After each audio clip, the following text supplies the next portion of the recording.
Hey you guys, this is Josh And Carolyn. with Homesteading Family, and welcome to this week's episode of the Pantry Chat, Food for Thought. This week we are answering your questions. That's right, so we're just gonna try not to get lost. It's been kind of busy. We got a lot of pieces going on. We've hinted at this big project we're working on.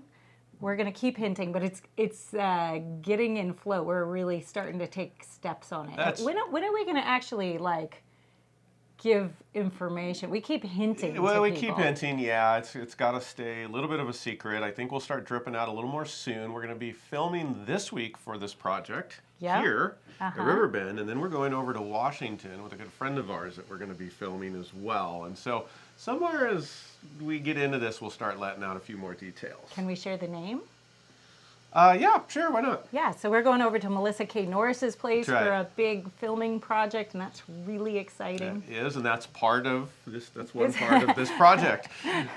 So it's all going live in September, so you will know more by then, probably long before then. So sorry for being so cryptic, but we're working on it a lot. We got a lot of energy going into that, and it's a lot of fun. And that is a lot of what's in the background right Yeah. now as far as getting into what we've been up to. I know for me that is a lot of the planning and logistics for that. Yeah. And you getting ready for film crew here for filming. Yeah, And, so that'll be a lot of fun. yeah, good stuff. So aside from all that, aside from our cryptic secret, what are you up to? Oh, I'm just continuing on getting ready for spring and kind of wrapping up the winter projects. You guys have heard about that. I've been emptying out the freezers, making lard, canning turkey. But this weekend, I canned a lot of broth, and I canned some really good beef. I guess it's technically the recipe is called pot roast in a jar. No, all right. But it's more it. like pot roast dinner in a jar because it's got vegetables all mixed in and all sorts of stuff. Easy meals on the shelf. It is so good. Yeah. It is a great way to take what you have in the freezer and maybe what's starting to get a little, needs to get moved on to its next storage form in the root cellar and turn it into really quick grab jars. And you know who's really excited about this? Is our son, who is now working almost full-time in construction. And he keeps asking me, hey, Mama, do you have one of those jars of a meal that I could take for lunch? So I just told him that he's going to have to learn how to pressure can so he can pressure can his own to-go meal. I thought that was a great way to get him. That? He's like, yeah, that sounds good. I could totally do that. So he was actually pretty favorable about it. So anyways, I have been working on that, just continuing to get those freezers cleaned out, because once I get going for the year, that's my focus totally shifts, and it has nothing to do with the freezer aside from filling it. So I'm trying to get it empty so I can fill it all summer and fall.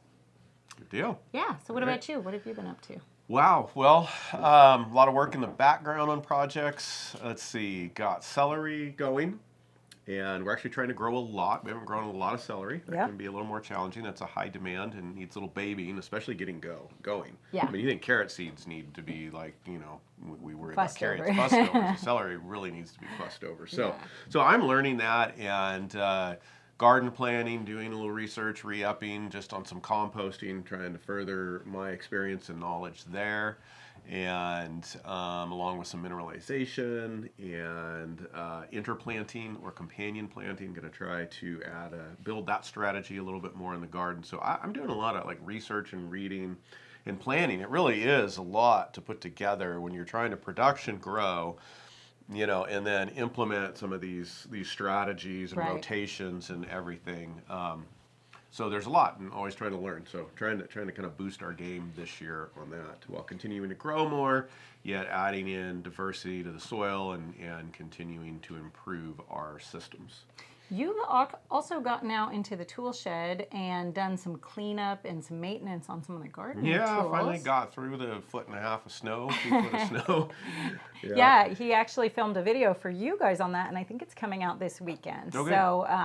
So yeah, keep an eye out for that one, because that'll be hopeful. It's one of those jobs that really needs to be done every year to maintain your tools. Should be. I haven't done a good job at that, but got to it this year. And it's a great thing to do this time of year when there isn't a whole lot. I mean, I know a lot of you guys are in places where you're way ahead of us in your garden season, but still spring, even if you have gardening, gardens going in, it's still kind of quiet. It's nothing like harvest season where not only are you gardening and weeding, but you're harvesting and you're preserving at the same time. So it's a great time to be doing some of those jobs. Hey, I also got lettuce seed planted in the green stalk in the vertical garden, and I've been meaning to do that all winter to get us some fresh greens, and I just haven't gotten to it. And finally, I was there. I was in the area. This is why it's important to have your growing spaces within your place of travel. So for me, our house is pretty big and long. I actually don't make it to the kitchen as much these days. There's so much going on. There's so many people there, and that's where our seed starting is and everything is. And so over the winter, when I'm not moving through that area consistently, it's really hard to do seeds. And so while you got to have a spot that you can get to, but now that we're starting seeds, I'm in there multiple times a day. I've got a flow going, and I'm like, why haven't I done, grown the lettuce right here in front of the big glass doors and the tall green stalk? So excited to have that going. And if you guys aren't familiar with that green stalk system, it's great for small spaces or growing some light vegetables indoors, in these transition months or winter months. That's right. You might want to check that out. Good. And hey, you guys, tomorrow, if you're watching this the day it gets released, so tomorrow meaning March 26th, I think. I hope you got that right. Sorry, Thursday, March 26th. If my date's wrong, I'm sorry. I am teaching a full training on canning. So if you're wanting to learn how to can this year, make sure you look in the description below, click that button, and sign up so that you can come to the live training I'm doing tomorrow on canning. That's going to be a lot of fun. But hey, I wanted to share something with you guys.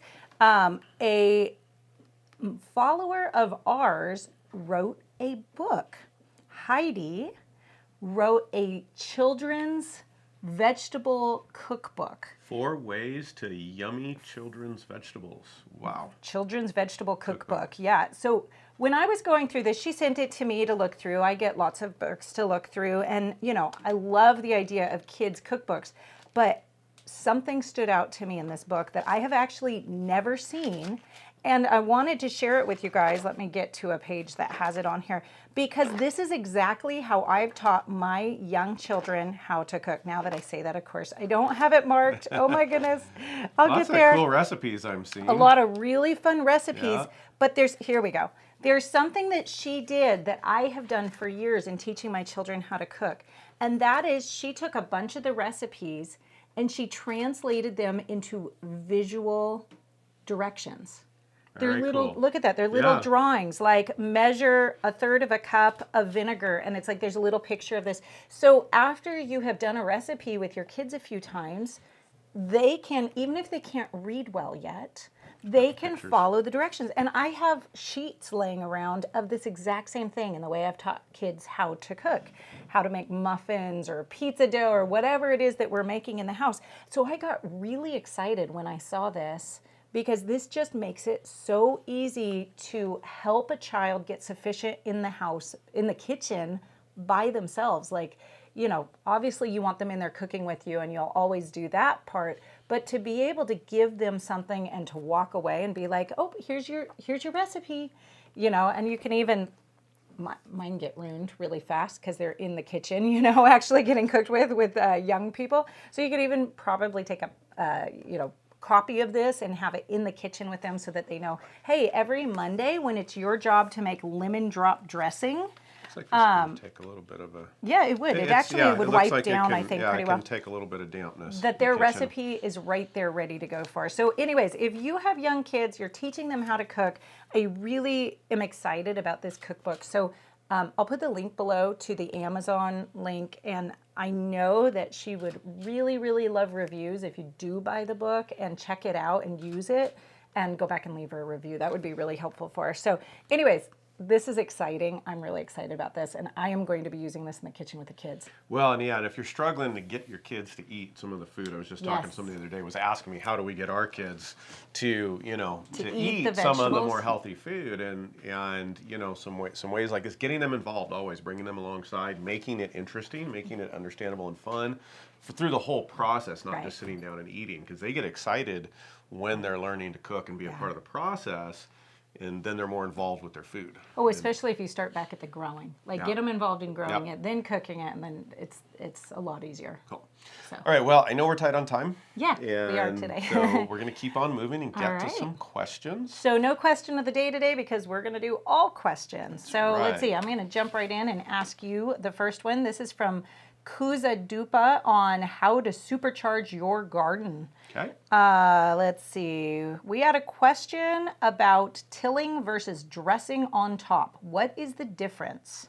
Physically, I know the difference, but in terms of impact on the soil, what does top dressing do that mixing in doesn't? Okay, so tilling, when we talk about tilling, we are turning the soil over. So you have layers in your soil, and when we till, we disrupt those layers. We turn them all around and mix them all up. And, you know, on an occasion in certain events, that has the advantage of loosening up the soil and aerating it so that it holds more oxygen and more water. It can also help accelerate the breakdown of any organic material in there. However, it disturbs the microbiology and the systems in the soil when you turn that over, and so there's a reset of sorts. Top dressing, as you put it, is just adding our amendments on top of the soil and letting them penetrate and soak down, which is what nature does. So we're mimicking nature there, right? Leaves fall from the trees, they fall onto the soil, they break down, and they eventually get incorporated into the soil through the top layers on down. Grasses, prairies do the same. They don't usually mix everything and turn it up. So that's the essential difference practically. A lot of us see the benefit in mimicking nature and keeping those biological systems together and trying to work our gardens from that perspective with minimal disturbance. And so I'm not a never-till guy. I'm pretty much a no-till guy, but not a never-till. There are times where disturbance is a good thing. But in general, we like to mimic nature and layer it on. I know that some people use those terms for fertilizer or even, you know, natural organic, and that the difference between the two in fertilizer often has to do with how quickly it's available for the plants. If you top dress, you get kind of a slow release, sort of a function there where, you know, it has to get watered into the ground and slowly release, versus if you till it right in, it's right in there, and you kind of get a burst of it and then it, you know, dissipates. Check out Paul Gauci, Back to Eden Garden, if you haven't seen that video for some ideas of layering and lasagna gardening. Those are a couple of resources you can check out if you want to learn more. Okay, one more gardening question for you right off. What are the white PVC pipes you have planted at the start of each garden row? Oh, you know, the pipes are for moving hoses around. And particularly when we got started, we didn't have the microsystem in. We do now, and occasionally we still need to move hoses, but we've got these big long rows and perpendicular angles. So we take a piece of rebar, put it in the ground about a foot, and then we put a piece of PVC pipe around it. And what that does is when you're pulling the hose around the corner, that PVC pipe spins a little bit and it lessens the resistance of the hose binding up if you're having to pull it long ways down a row around a corner, and you don't want to drag it across your row, obviously. I had to say, when I saw that the first time, I thought that was brilliant.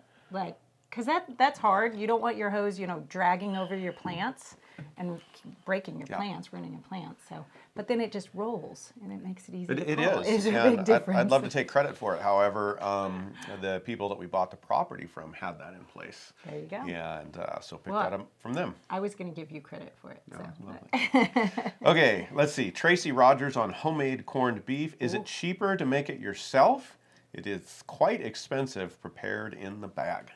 Yeah, that does kind of depend because, you know, sometimes, especially this time of year, just past St. Patrick's Day, you've got corned beef in the bag that goes on sale. So sometimes you can get it at a really good deal. The real benefit of it, though, is that you know exactly what went in it and there's no strange chemicals. Because if you look at the ingredients on those things, we shouldn't be eating it. You should not be eating corned beef from the grocery store that's already been done. It's actually... I mean, I don't want to say shameful, but we shouldn't be putting that stuff in our body. However, when you make it at home, you have a very simple list of ingredients that you can make, and it turns out phenomenally well. So that's really the biggest benefit in my point of view. Obviously, if you're buying in your beef from a butcher, you're getting, you know, half a cow, whole cow, you're raising it yourself, you're probably going to get a really good price cut on the meat, and that's the expensive part of the whole thing. Besides a lot better cut of meat, just it's the same with the meat. Besides the ingredients, the added ingredients is what's in your beef. Yeah, but the added ingredients are like salt and some spices. So you know, you really want to compare, if you have to buy the meat from the grocery store, compare the cost of the meat to the cost of the corned beef, because the rest of it is costs almost nothing. It's, you know, a little bit of salt and stuff. Cool. So, yeah. Natalie Petite on grab and go comfort meal. Not sure if the question has already been asked. When storing the freeze-dried meal, can they be stored in the vacuum-sealed bags instead of jars? Yes, absolutely. You can definitely vacuum seal them in the bags, and that will work out really, really well for you. That will make them last for a really long time. The reason I like to use the jars is because we're not trying to do long-term storage particularly here. We just every year build up our storage fresh, and so I like to have them out where we can see them so we know to use them. Otherwise, if they're just in like a big box of these bags and they don't stack easily, it's easy to kind of forget about them. So that's the reason I use the jars, but I think most people use the bags just because a lot of people don't have the shelf space for all those jars, or the, you know, all those jars on hand to use. Cool. Yeah. Several people are asking on the grab and go comfort meal, can I can the filling? You can something that is very similar to chicken pot pie filling, but because it's thickened, you cannot can it the way it is. So for pressure canning, there are no safe, approved thickeners for pressure canning. I know there are for water bath canning for fruit, but there aren't for pressure canning. And of course, a chicken-based meal would have to be pressure canned. So you can Ball has multiple recipes out for like chicken dinners, things like that have all the ingredients of a chicken pot pie filling, but you have to pull it out and thicken it, you know, in a pot while you're heating it before you put it into the pie crust. So yes and no, and you'd have to obviously follow the approved recipe, not the recipe I gave you for chicken pot pie filling. Right. Good. Cool. Okay, this one over here. Yep. Stephanie asks on how to create an instant garden. I don't understand the thinning process. Do the plants that are getting thinned get tossed out? Why not just plant less seeds? Okay, good question. And what she's referring to is in the instant garden, I was demonstrating growing lettuce. And when we grow lettuce here at Riverbend, we generally don't grow heads of lettuce.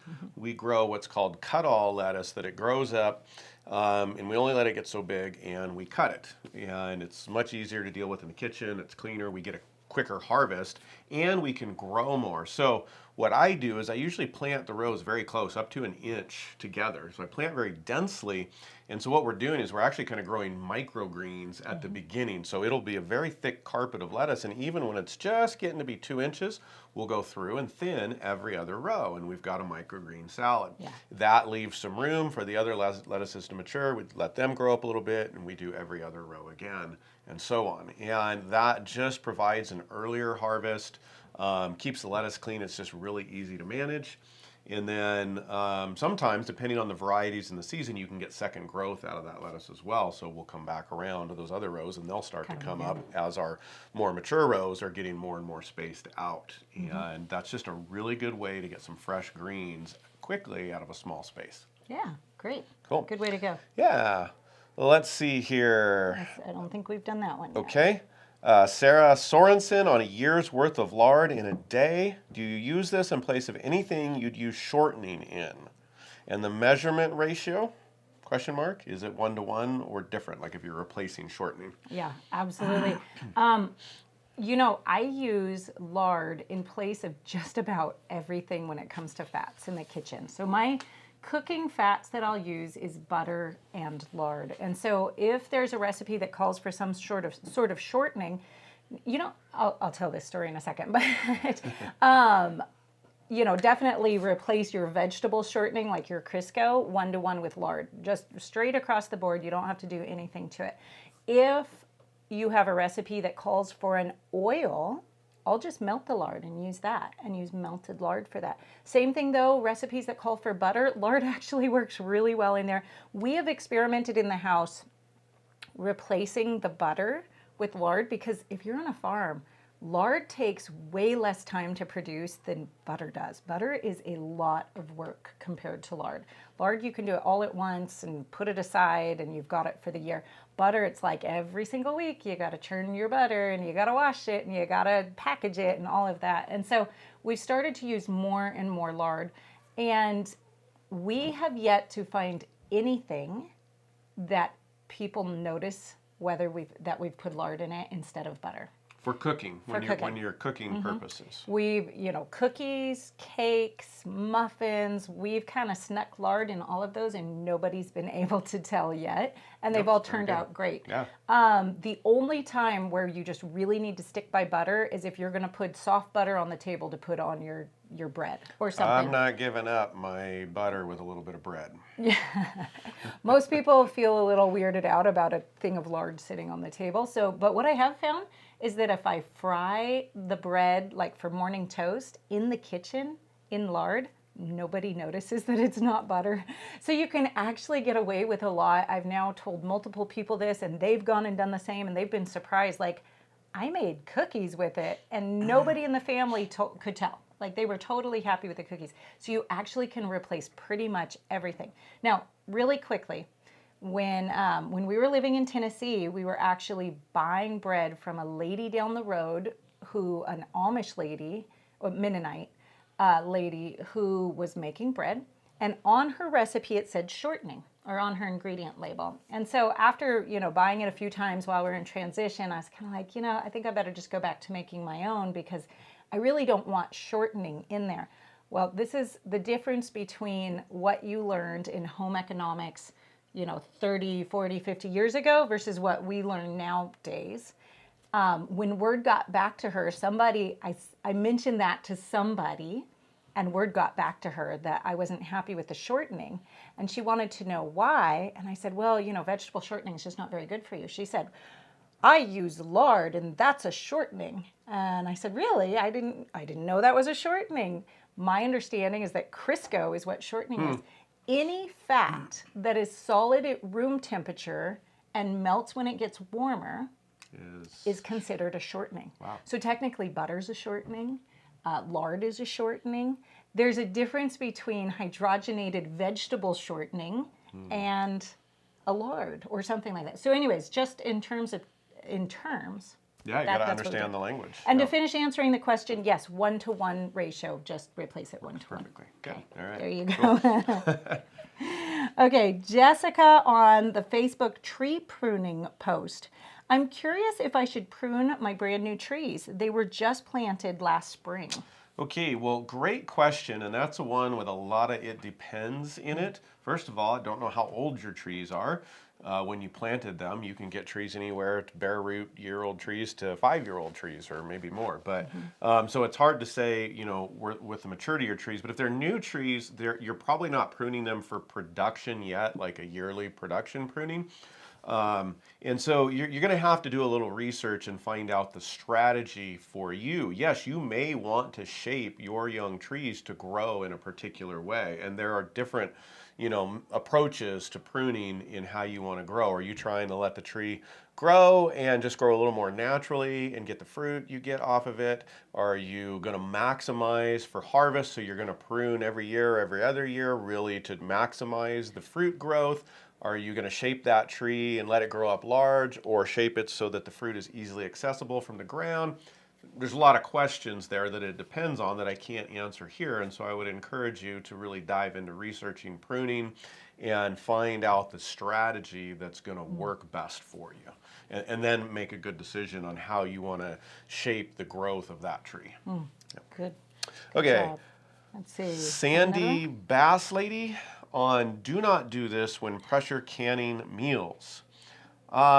I understand the guidelines, but why do I need to follow someone else's recipe? I prefer my own seasonings that other people do not use, or I do not want to use the seasonings other people use. because be it salty or spicy. So just please explain why I've got to follow someone else's recipe. This is a great question. And Sandy, you actually have a bit of room when it comes to the seasonings and canning recipes.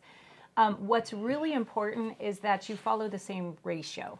So, you know, if the overall amount of dry spices in a canning recipe equals 2 tablespoons per quart jar, you can change those spices and use your own. You can come up with your own combination. You just need to stick to about that 2 tablespoons or less of the seasoning in that jar. The reason for that is they're taking in, you know, to consideration the way those dry spices affect the pH.